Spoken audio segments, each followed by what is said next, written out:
আজকে একদম সহজ একটা রেসিপি নিয়ে আসছি। এটা আসলে কোনো রেসিপি না। মানে আপনার নাস্তা কিছু খাইতে মন চাচ্ছে কিন্তু কি বানাবেন বুঝে পাচ্ছেন না, তখন এটা করতে পারেন। এর জন্য আমি ২ টা পাউরুটি নিয়ে নিয়েছি। এটাকে আমি এখন মানে গোল করে কেটে নিয়েছি। আর আমার মনে হয় এখানে গোল করে কেটে না নিলেও হবে, না নেওয়াই উচিত। যাই হোক, এখন গোল করে কেটে নিয়ে এখানে মাঝখানে আমি একটু চকোলেটের টুকরা দিয়ে দিচ্ছি।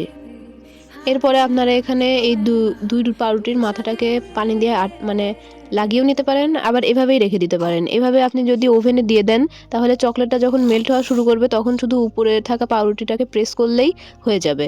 ঠিক আছে? আমার মনে হয় ওটাই বুদ্ধিমানের কাজ। আমি তাও এখানে লাগানোর চেষ্টা করেছি, দেখেছি যে আসলে হয় না। যা এক্সপেরিমেন্ট করেছি, তাই আপনাদের সাথে শেয়ার করছি। আমার মনে হয় ওটাই বেটার অপশন। এখানে লাগিয়ে নেওয়ার অপশনটা মানে অতটাও ভালো না। কারণ এটা তো আমরা মানে আটা দিয়ে করছি না বা ময়দা দিয়ে আমরা ডো বানিয়ে করছি না। এটা একটা আস্ত পাউরুটি। এইজন্য আমার মনে হয় মাঝখানে যখন চকোলেটটা থাকে, তখন ওই চকোলেটের উচ্চতাতেই মানে উপরের পাউরুটিটা প্রেস হতে চায় না। আর যখন মানে বেক হয়ে যাবে, চকোলেটটা মেল্ট হতে শুরু করবে, তখন প্রেস করলে চকোলেটটা একাই গলে যাবে। কিন্তু এই কাঁচা অবস্থায় এটা করা কখনোই সম্ভব না। আপনারা এটা ওভেনেও করতে পারেন, আবার চুলাতেও করতে পারেন। এটা আপনাদের ইচ্ছা। দেখুন আমি করছি, এক পাশ হচ্ছে আবার খুলে যাচ্ছে। দেখতেই পারছেন। এইজন্য আমার মনে হয় যে এটা লাগানো নিয়ে এত প্যারা খাওয়ার কোনোই দরকার নেই। যাই হোক, এখানে আমি ওভেনে ১০০°C দিয়ে ২ থেকে ৩ মিনিটের মতো বেক করে নিয়েছি।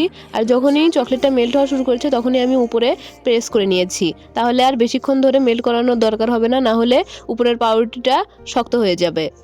আর সেটা বিস্কুটের মতো হয়ে যাবে। যদি আপনারা বিস্কুটের মতো খেতে চান, তাহলে টাইমারটা একটু বাড়িয়ে দিতে পারেন এই।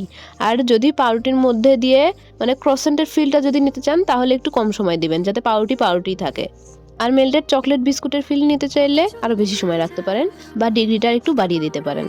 আর চুলায় করতে চাইলে একটি হাঁড়ির উপরে স্ট্যান্ড দিয়ে একটি প্লেটের উপর এগুলোকে রেখে ৩ থেকে ৪ মিনিট ঢাকা দিয়ে বেক করে নিলেই হবে। আর ভিতরটা তো আপনাদের দেখিয়েছি কতটা পরিমাণে ইয়াম্মি দেখতে লাগছে। এই হচ্ছে আমার ইউনিক নাস্তার রেসিপি, খুবই সহজ। আশা করি আপনাদের ভালো লেগেছে। এই সাথে আজ বিদায় নিচ্ছি। আসসালামু আলাইকুম।